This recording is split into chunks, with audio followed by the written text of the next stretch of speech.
Hello అండి. Welcome to my channel A to Z Telugu tips. ఈరోజు మన వీడియోలో మష్రూమ్ ఫ్రైడ్ రైస్‌ని టేస్టీగా, క్విక్‌గా ఎలా ప్రిపేర్ చేసుకోవాలో తెలుసుకుందాం. అలాగే ఎటువంటి సాస్‌లు వేయకుండా టేస్టీగా ఎలా చేసుకోవాలో కూడా చూద్దాం. ఈ రెసిపీలో సాసులు వేయకపోయినా టేస్ట్ అనేది అదిరిపోతుంది. ఒకసారి వీడియో చూసాక మీరు కూడా ట్రై చేయండి. ఖచ్చితంగా నచ్చుతుంది మీకు కూడా. దీన్ని పిల్లలు కూడా ఎంతో ఇష్టంగా తినే హెల్తీ రెసిపీ అండి ఇది. లంచ్ బాక్స్‌లోకి పర్ఫెక్ట్ రెసిపీ ఇది. అలాగే ఎవరైతే నా ఛానల్‌ని కొత్తగా చూస్తున్నారో ప్లీజ్ సబ్స్క్రైబ్ చేసుకోండి నా ఛానల్‌ని. పక్కనే ఉన్న బెల్ బటన్‌ని క్లిక్ చేస్తే నా వీడియో నోటిఫికేషన్స్ మీకొస్తాయి.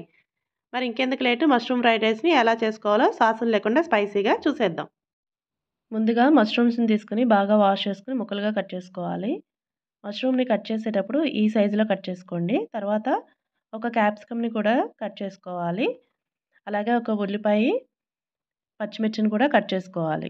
ఇప్పుడు స్టవ్ ఆన్ చేసి పాన్ పెట్టి 2 టేబుల్ స్పూన్ నెయ్యి వేసుకోవాలి. ఆయిల్‌ని కూడా వేసుకోవచ్చు. కానీ నేనిక్కడ నెయ్యిని యూజ్ చేశాను. మీకు ఏది అందుబాటులో ఉంటే అది వాడుకోండి. తర్వాత కట్ చేసి పెట్టుకున్న ఉల్లిపాయలని అలాగే 2 పచ్చిమిర్చి ముక్కలను కూడా కట్ చేసుకొని కలుపుకుంటూ గోల్డెన్ బ్రౌన్ వచ్చేంత వరకు ఉల్లిపాయలను వేయించుకోవాలి. ఉల్లిపాయ వేగిన తర్వాత ఒక స్పూన్ అల్లం వెల్లుల్లి పేస్ట్ వేసి పచ్చివాసన పోయేంత వరకు వేయించుకోవాలి. తర్వాత కొద్దిగా కరివేపాకు, క్యాప్సికమ్ ముక్కలను వేసుకొని బాగా కలుపుకోవాలి.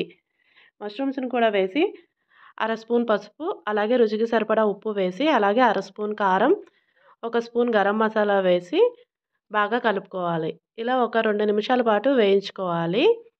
2 నిమిషాల తర్వాత మష్రూమ్స్‌ని మునిగేంత వరకు నీటిని పోసి ఒకసారి కలిపి మంటని హై ఫ్లేమ్‌లో పెట్టి మూత పెట్టి ఉడికించుకోవాలి. ఇలా మధ్య మధ్యలో కలుపుకుంటూ నీరంతా ఎగిరిపోయేంత వరకు ఉడికించుకోవాలి. ఇలా నీరంతా ఎగిరిపోయాక ఒక కప్పు ఉడికించిన రైస్‌ని వేసుకొని బాగా కలపాలి. తర్వాత టేస్ట్ చూసి ఉప్పు సరిపోకపోతే మరలా వేసుకోండి. తర్వాత ఒక స్పూన్ మిరియాల పొడిని వేసుకొని కలుపుకోండి. ఇలా ఒక 2 నిమిషాల పాటు వేయించుకుంటే రైస్‌ని సరిపోతుంది. ఫైనల్‌గా కొత్తిమీరను వేసి సర్వ్ చేసుకోవటమే. ఇంతేనండి, మష్రూమ్ ఫ్రైడ్ రైస్ చాలా టేస్టీగా ఉంటుంది. ఎటువంటి సాసులు వాడకుండా ఒకసారి ట్రై చేసి చూడండి మీరు కూడా. అంతేకాదు తయారు చేయడం కూడా చాలా ఈజీ.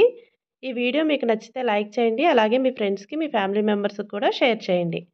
ఇలాంటి హెల్తీ అండ్ సింపుల్ రెసిపీస్‌ని నా ఛానల్‌లో మీరు చూడాలనుకుంటే ప్లీజ్ నా ఛానల్‌ని సబ్స్క్రైబ్ చేసుకోండి. అలాగే పక్కనే ఉన్న బెల్ బటన్‌ని క్లిక్ చేస్తే నా వీడియో నోటిఫికేషన్స్ మీకొస్తాయి. Please like, share and subscribe my channel. Thanks for watching.